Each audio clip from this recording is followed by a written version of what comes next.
কেন নবীজি স্বপ্নে দাজ্জালকে কাবাঘর তাওয়াফ করতে দেখেছিলেন, কিন্তু অন্য একটি হাদিস অনুসারে মক্কা ও মদিনায় দাজ্জাল প্রবেশ করতে পারবে না। তাহলে প্রথম হাদিসের ব্যাখ্যা কি? দাজ্জাল কিভাবে কাবায় প্রবেশ করল? দাজ্জাল কি আল্লাহকে ধোঁকা দিয়েছে? কোন হাদিসটি সত্য? এই প্রশ্নগুলোর উত্তর জানতে হলে ভিডিওটি দেখতে থাকুন। প্রিয় দর্শক, একাধিক হাদিসে উল্লেখ রয়েছে দাজ্জাল মক্কা এবং মদিনায় প্রবেশ করতে পারবে না।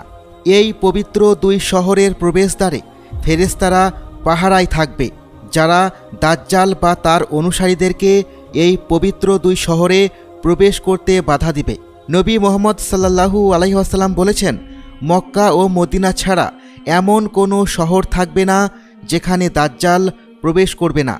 এই কারণে দাজ্জালের আগমনের পর শেষের দিকে সে মক্কা শহরের বাইরে একটি উপত্যকায় বসবাস করবে। সেখান থেকেই সে ফিতনা ঘটাবে, কিন্তু সে মক্কায় প্রবেশ করতে পারবে না।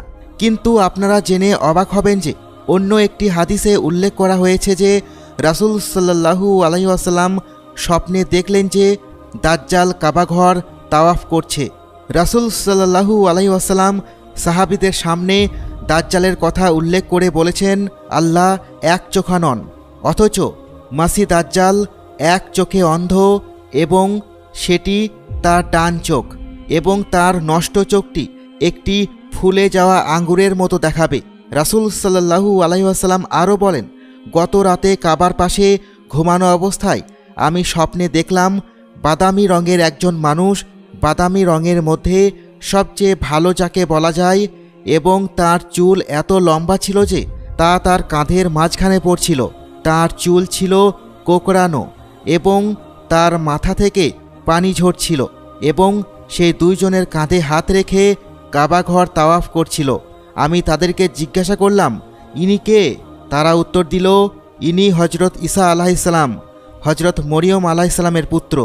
রাসূল সাল্লাল্লাহু আলাইহি ওয়াসাল্লাম আরও বলেন, তার পেছনে আমি আর একজন লোককে দেখতে পেলাম যার চুল খুব কোকড়ানো ছিল এবং তার ডান চোখ ছিল অন্ধ। সে দেখতে ইবনে কাতানের মতো। সে একজন ব্যক্তির কাঁধে হাত রেখে কাবাঘর তাওয়াফ করছিল। আমি জিজ্ঞাসা করলাম, এ কে? তারা উত্তর দিল, ইনি মাসিহ দাজ্জাল।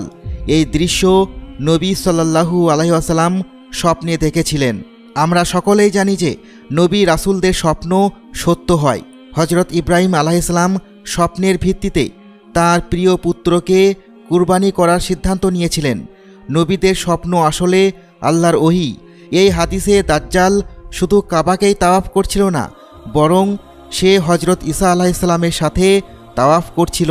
হজরত ঈসা আলাইহিসসালামের সাথে দাজ্জালের কাবাঘর তাওয়াফের অর্থ কী? এই হাদিসটি সহিহ বুখারী থেকে নেওয়া হয়েছে। সহিহ মুসলিমেও এর উল্লেখ আছে। হাদিসের বিশুদ্ধতার দিক থেকে এই দুইটি কিতাব সর্বোচ্চ স্থান অধিকার করে। আমরা সহজেই বলতে পারি যে এই হাদিসটি নিশ্চিতভাবে নবী মুহাম্মদ সাল্লাল্লাহু আলাইহি ওয়াসাল্লামের একটি বাণী। এই হাদিসে বর্ণিত আছে, দাজ্জাল ঈসা আলাইহিসসালামের পেছনে দুইজন লোকের কাঁধে হাত রেখে হাঁটছে। কিন্তু দাজ্জাল আসলে যা করছে তা হলো মুসলমানদের ধোঁকা দিচ্ছে এবং সে মুসলমানদেরকে আল্লাহ থেকে দূরে সরিয়ে দিচ্ছে। কিন্তু দাজ্জাল এটা কিভাবে করছে? দাজ্জাল কিভাবে মানুষের চোখে ধুলো ফেলছে? হাদিসে উল্লেখ রয়েছে, কিয়ামতের পূর্বে যখন হজরত ঈসা আলাইহিসসালাম ইমাম মাহাদির বাহিনীর সাথে যুদ্ধে যোগ দিতে আসবেন, তখন ইমাম মাহাদি কাফির মুশরিকদের সাথে যুদ্ধ করবে। তখন আকাশের দরজা খুলে দেওয়া হবে এবং ঈসা আলাইহিসসালাম দুইজন ফেরেশতার কাঁধে ভর দিয়ে নেমে আসবেন। এই দৃশ্যটি গোটা বিশ্বের মানুষদের দেখার মতো হবে। দাজ্জাল নিজেকে হজরত ঈসা আলাইহিসসালামের সঙ্গে আগত ফেরেশতাদের একজন বলে দাবি করবে এবং মানুষকে বিভ্রান্ত করবে, যারা হজরত ঈসা আলাইহিসসালামের সাথে পৃথিবীতে পা রাখবে। এই স্বপ্নটি আসলে ইঙ্গিত করে যে কিয়ামতের পূর্বে দাজ্জাল মানুষের সাথে কি করবে। দাজ্জাল সমস্ত পৃথিবীর মানুষদেরকে বিভ্রান্ত করবে, তাদের সাথে প্রতারণা করবে এবং তাদেরকে যা কিছু বিশ্বাস করাবে সবই হবে মিথ্যা। কিন্তু প্রশ্ন এখনও থেকে যায়, দাজ্জাল কিভাবে কাবায় প্রবেশ করল?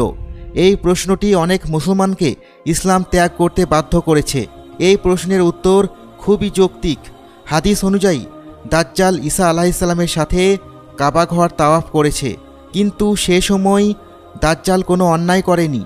আমরা বলতে পারি দাজ্জাল তখন দাজ্জাল ছিল না। নিঃসন্দেহে আল্লাহ সব কিছুর খবর রাখেন, আল্লাহর কাছে কোনো কিছুই গোপন নেই। সেই সময় মসিহ দাজ্জাল কেবলমাত্র আল্লাহর একজন মাখলুক ছিল, যে কোনো পাপ করেনি যা তাকে অভিশপ্ত দাজ্জাল বানিয়ে দেবে। যে আয়াতে বলে দেওয়া হয়েছে যে আল্লাহ রাব্বুল আলামিনের কাছে কোনো কিছুই গোপন নেই, এই আয়াতটি রয়েছে কুরআনের সূরা আল হাদিদে, যেখানে বলা হয়েছে তিনি জানেন আকাশ ও পৃথিবীর মধ্যে যা আছে এবং এটাও জানেন যা তোমরা গোপন করো এবং যা প্রকাশ করো। শয়তানের অস্তিত্ব এখানে আরেকটি উদাহরণ। ইবলিস সর্বশক্তিমান আল্লাহর সবচেয়ে আনুগত এবং বিশ্বস্ত বান্দা ছিল। ইবলিস কি করতে যাচ্ছে তা আল্লাহ আগেই জানতেন। তা সত্ত্বেও যতক্ষণ না ইবলিস আল্লাহর অবাধ্য হন ততক্ষণ পর্যন্ত তাকে সম্মানের চোখে দেখা হতো। তার অবাধ্যতার পরই তাকে আল্লাহ, তার নবী, ফেরেশতা এবং ইসলামের শত্রু হিসেবে ঘোষণা করা হয়। অবশ্যই সর্বশক্তিমান আল্লাহ অবগত ছিলেন যে দাজ্জাল তার অবাধ্য হতে চলেছে, কিন্তু আল্লাহ তাকে ততক্ষণ পর্যন্ত শাস্তি দিবেন না যতক্ষণ সে সর্বশক্তিমান আল্লাহর আদেশ প্রত্যাখ্যান করে এবং তার সীমা লঙ্ঘন করে। মহান আল্লাহ এই পৃথিবীর একমাত্র স্রষ্টা এবং মালিক। তিনি ইহকাল এবং পরকালের সব কিছুর আদেশ দেন। প্রিয় ভাই ও বোনেরা, এই সব জেনেও আমরা দাজ্জালকে আমাদের স্রষ্টা ও প্রভু বানিয়ে নেব, নাউজুবিল্লাহ। কিন্তু দাজ্জালকে কিভাবে আমরা প্রতারণা করা থেকে বিরত করব? কিভাবে আমরা দাজ্জালকে চিনতে পারি এবং তার ফিতনা থেকে বাঁচতে পারি? সহিহ হাদিস অনুসারে দাজ্জালের কপালে লেখা থাকবে কাফির, যার অর্থ আল্লাহর দ্বীন প্রত্যাখ্যানকারী। আল্লাহ রাব্বুল আলামিনের প্রতি দৃঢ় বিশ্বাস রয়েছে এমন প্রত্যেক ঈমানদার ব্যক্তি সেই লেখাটি পড়তে পারবে। কিন্তু দাজ্জালকে শনাক্ত করা এত সহজ হলে নবী মুহাম্মদ সাল্লাল্লাহু আলাইহি ওয়াসাল্লাম সারা জীবন তার সম্পর্কে আমাদের সতর্ক করতেন না, কারণ দাজ্জালের সিস্টেম এবং তার অনুসারীরা আপনাকে এতটাই বিভ্রান্ত করবে যে আপনি দাজ্জালের কপালে কাফের লেখাও দেখতে পারবেন না।